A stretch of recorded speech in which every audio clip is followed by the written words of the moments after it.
Les gens qui ont du succès font une liste de tout ce qu'ils ont à faire. Et avant qu'ils commencent à travailler, ils définissent les priorités sur la liste.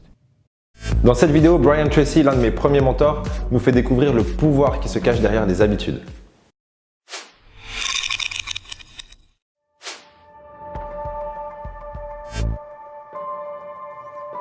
Hello, je suis Brian Tracy. Et on me demande toujours, quelles sont les habitudes des gens à succès? Qu'est-ce que les personnes qui ont du succès font habituellement tous les jours qui les mènent à faire partie du 20% de personnes qui ont le plus d'argent dans notre société? Aristote a dit que 95% de tout ce que vous faites est le résultat d'habitudes. Donc la règle, c'est former de bonnes habitudes et faites-en vos maîtres, au lieu de laisser le temps aux mauvaises habitudes de se former. En effet, la règle dit la chose suivante. Les bonnes habitudes sont dures à prendre mais faciles à vivre. Mais les mauvaises habitudes sont faciles à prendre mais dures à vivre. Maintenant, l'un des tournants dans ma vie et dans mes études de la psychologie a été d'apprendre que toutes les habitudes sont créées et peuvent être détruites. En fait, vous ne détruisez pas vraiment une habitude. Vous remplacez simplement une mauvaise habitude par une bonne habitude qui est plus efficace et qui a plus d'impact. Et comment est-ce que vous développez une bonne habitude? Vous développez une habitude grâce à la répétition. Presque tout ce que vous faites depuis le moment où vous vous levez le matin est le résultat d'habitudes. Donc commencez à vous poser la question, quelles seraient les meilleures habitudes à avoir? Donc vous l'avez compris, on ne supprime pas une mauvaise habitude, on la remplace par une bonne habitude. D'ailleurs, on parle de ça dans notre livre Motivation Kit de survie qui se trouve dans la description et qui est gratuit. Peu importe. Donc comment remplacer une mauvaise habitude par une bonne habitude? Déjà, il faut comprendre de quoi est constituée une habitude. De 3 éléments.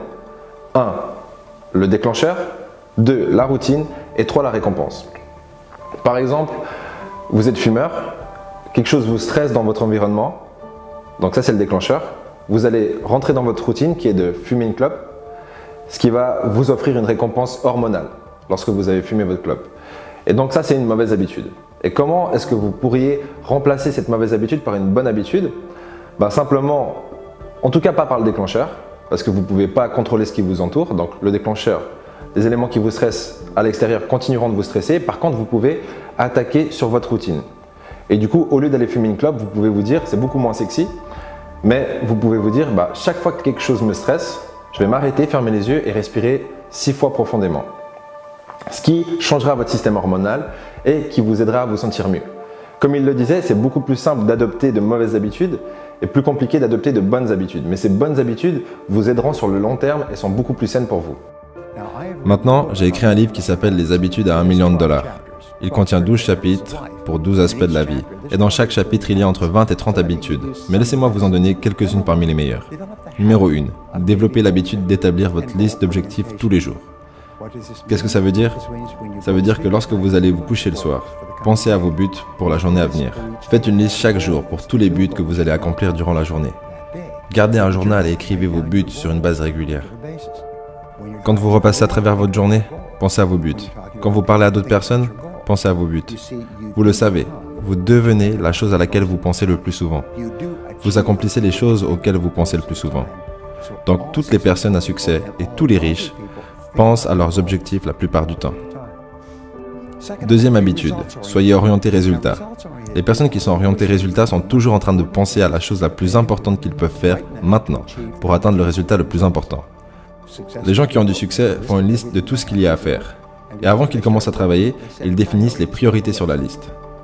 Voilà une méthode pour devenir quelqu'un qui est orienté résultat. En fait, ça peut changer votre vie. Demandez-vous, une fois que vous avez votre liste pour la journée, si je ne pouvais faire qu'une seule chose sur cette liste avant que je doive quitter la ville pendant 1 mois, quelle activité voudrais-je être sûr d'avoir terminée? Mettez un cercle autour de cette tâche et commencez à travailler dessus immédiatement. Et ensuite, disciplinez-vous à travailler non-stop sur cette tâche jusqu'à ce qu'elle soit terminée. Cette simple technique a emmené des gens de la pauvreté à la richesse partout dans le monde, depuis au moins 100 ans. Prenez votre tâche la plus importante et commencez à travailler dessus immédiatement. Et ensuite, disciplinez-vous à rester sur cette tâche jusqu'à ce qu'elle soit terminée. Alors, comment devenir orienté objectif? Laissez-moi réfléchir. Non, je déconne. Simplement en ayant un objectif.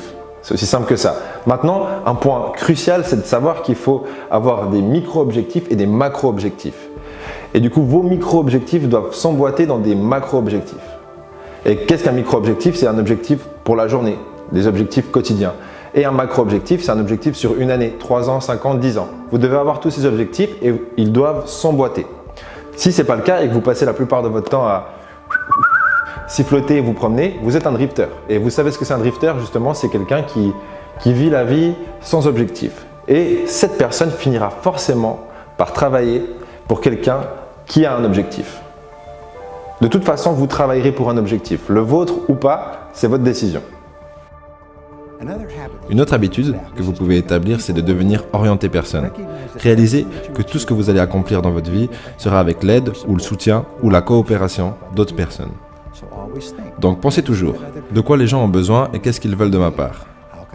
Comment est-ce que je peux aider les gens pour qu'ils veulent m'aider en retour? Si vous êtes dans la vente, les meilleurs vendeurs pensent à leurs clients tout le temps. Ils pensent à qui sont leurs clients et à qu'est-ce que veulent leurs clients. Et ils se demandent comment ils peuvent les aider au mieux et comment ils peuvent les aider encore plus aujourd'hui. Dans leurs relations, les gens à succès sont concentrés sur les personnes les plus importantes dans leur monde, autant personnellement que professionnellement. Une autre habitude que vous pouvez adopter, c'est de rester orienté santé. Pensez à votre santé la plupart du temps. Pensez à manger moins de nourriture, mais également à mieux manger. Pensez à vos activités physiques journalières. Pensez à obtenir beaucoup de repos. Souvenez-vous que pour avoir du succès, dans notre monde compétitif, vous aurez besoin de beaucoup d'énergie. Pour avoir beaucoup d'énergie, vous devez manger de la nourriture de qualité, beaucoup vous reposer et faire du sport régulièrement. Une des habitudes les plus importantes est celle liée à votre caractère et votre honnêteté. Dites toujours la vérité, peu importe le prix. Et la dernière caractéristique, la dernière habitude, c'est l'autodiscipline. J'ai écrit et j'ai parlé à ce sujet pendant des années et des années. L'autodiscipline semble être la fondation qui fait que tout le reste est possible. Et la meilleure définition pour l'autodiscipline, c'est que l'autodiscipline, c'est l'habilité de vous faire faire ce que vous êtes censé faire, quand vous êtes censé le faire, que vous ayez envie de le faire ou pas. Vous savez, tout le monde peut le faire quand il a envie de le faire. C'est quand vous n'avez pas envie, mais que vous le faites quand même, que vous développez gentiment cette autodiscipline qui rend tout le reste possible.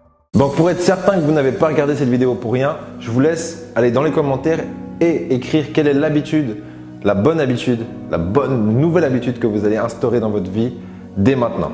Donc prenez peut-être un instant et choisissez une bonne habitude. Idéalement, si cette bonne habitude remplace une mauvaise habitude, c'est parfait. Je vous laisse noter ça dans les commentaires et lâcher un petit pouce en l'air si la vidéo vous a plu et on va pouvoir sans plus attendre découvrir le prochain épisode. S'il choisit la pilule bleue, il s'endormira et quand il se réveillera, tout sera exactement comme d'habitude. S'il choisit la pilule rouge, il découvrira enfin la vérité. Et je suis ici aujourd'hui pour vous donner cette pilule rouge.